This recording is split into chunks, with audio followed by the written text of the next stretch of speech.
linear work, life element. For dancers, part of architecture. Terrifying. In this exhibition, Antoni's trying to create a 4D experience. There'll be three main elements, which will be this internal piece, an external painting, which will be positioned in the blind arch on the front of the building. But there'll also be a dance performance, one at the opening, and 4 more on the weekends following the opening. In order to do this kind of work in, say, a couple of weeks, I have to use some sort of lines which I can pin very quickly to the wall. I found material some time ago, a kind of, well, it's a card which is soaked with bitumen. I can cut it and I can also tear it, so I can get variety of lines and edges. And then I choose the appropriate bits of my material, if you like, and pin it with blue tack. And it's a sort of choreography, basically. That's what it is.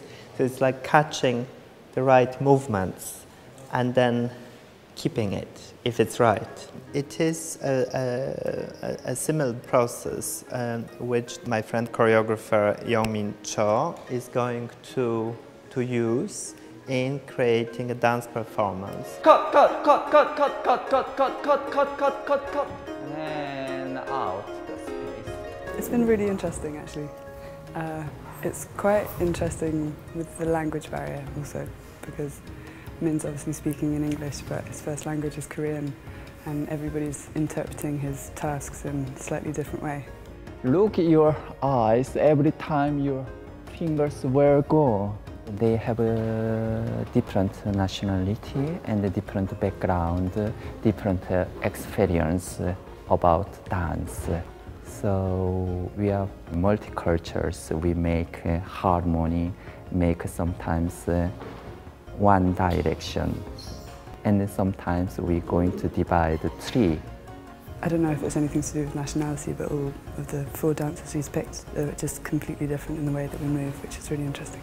They will, in a sense, start from looking at this drawing and imagining certain movements and certain dynamics which are here, and then taking them to dance.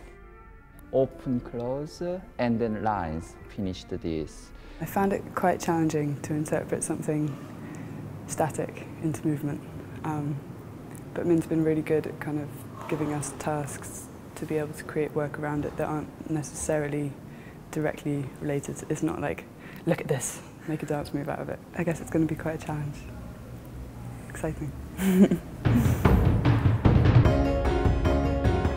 Working at Dulwich Picture Gallery in proximity of all those historical paintings, there is that weight of history. Antoni has expressed, when he was in the gallery on his own, that he feels like the portraits are looking in, they're interested, and I think that that dynamic, that tension works really well. I was on the scaffolding there on Monday, and I really felt that they are looking at me from their portraits and that they were smiling, so I hope they like it. It's going to bring a new audience as well to the gallery, people that enjoy Antoni's work, people that enjoy architectural works, contemporary art. It's something a bit different. It's what's nice about working at Dulwich. When the public comes to see this exhibition, it is about experiencing an environment. Many threads are woven here in order to create something really quite special. It is like a living work of art.